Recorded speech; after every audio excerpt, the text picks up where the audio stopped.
So we know the leaders of the three nations are set to ink at least two pacts that will do the groundwork for a new era in their trilateral cooperation. Now, they are the Camp David Principles and the Spirit of Camp David. To discuss, we're joined by Professor Kim Hyun-wook this morning. Good morning to you. Thank you for having me here. Thank you. Let's first talk about the Camp David Principles. Now, they revolve around the three sides' commitment to sharpening trilateral cooperation for world peace and prosperity, which will be based on their common values. Now, it sounds quite broad. Professor Kim, please explain what this means.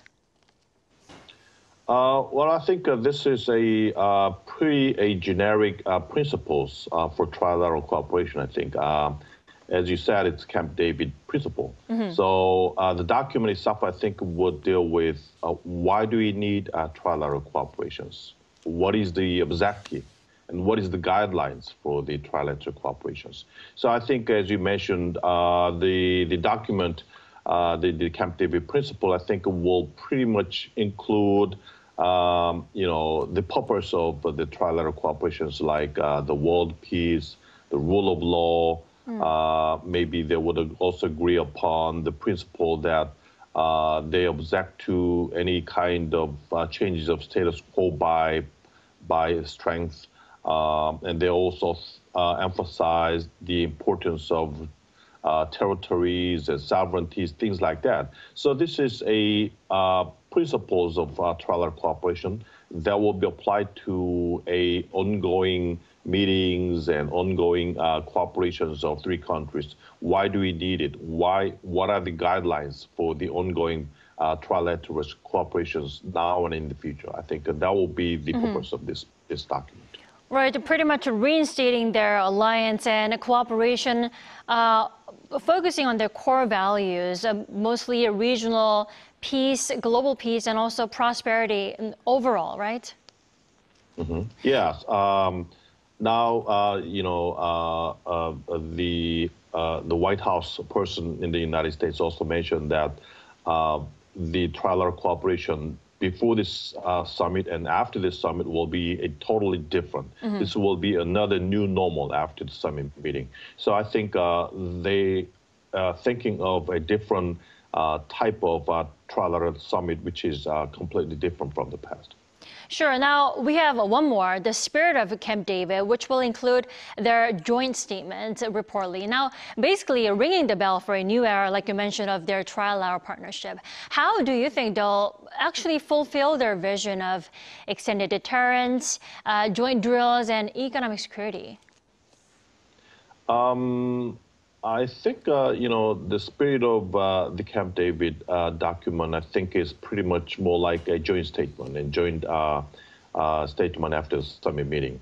It will pretty much include all of the things about the summit, how it came up and what are the agenda, what have been discussed in the meeting, things like that. So as you mentioned, many issues like economic security, extended deterrence, and then threats in the peninsula and threats in the Indo-Pacific region and global area. All the things I think will be dealt with. For example, there was war in Ukraine ongoing, and also the challenges coming from North Korea and China. Also, they're worrying about possible military provocations in the Taiwan Strait. How they're going to deal with the current global supply chain issues related to the high-tech industries, things like that. And another thing I think that will focus on the document is that they will strengthen their negotiations and cooperations formats in order to guarantee the sustainability and continue in order to make the meeting to be continued in the future, regardless of the domestic political change. Right, basically specifying their actions and measures that they will plan after the summit. Now, before we let you go, Professor, one more document is likely on the way other than the principles and the spirit. Now, any idea what could that be?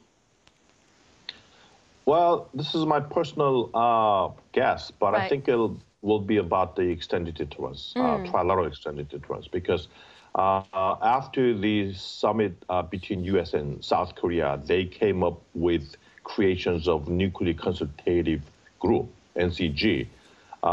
Japan is pretty much, asking that they can join this kind of trilateral extended deterrence. But South Korean position is that, hey, we just came up with the NCG with the United States, and we need to develop it bilaterally first before we allow Japan to join the extended deterrence amongst the three countries. But Japan is pretty much, eager to have this trilateral extended deterrence because they also are worrying about the weakening of the nuclear umbrella of the United States in this region because of Taiwan's trade contingency, because they think that Taiwan contingency is Japan contingencies because Taiwan and Japan is very close to each other, distance in distance. So I think there was some process of adjustment, and I'm not sure what kind of tone and what kind of sentences will be included if the document is agreed upon amongst the three countries this time. Right, possibly, according to you, maybe one unextended deterrence that could pave Japan a way to be included, something like NCG. Yeah, but All right. as I've mentioned, it will not be on the level of NCG because NCG is something that has been dealt between the United States and South Korea. Right, just the two allies.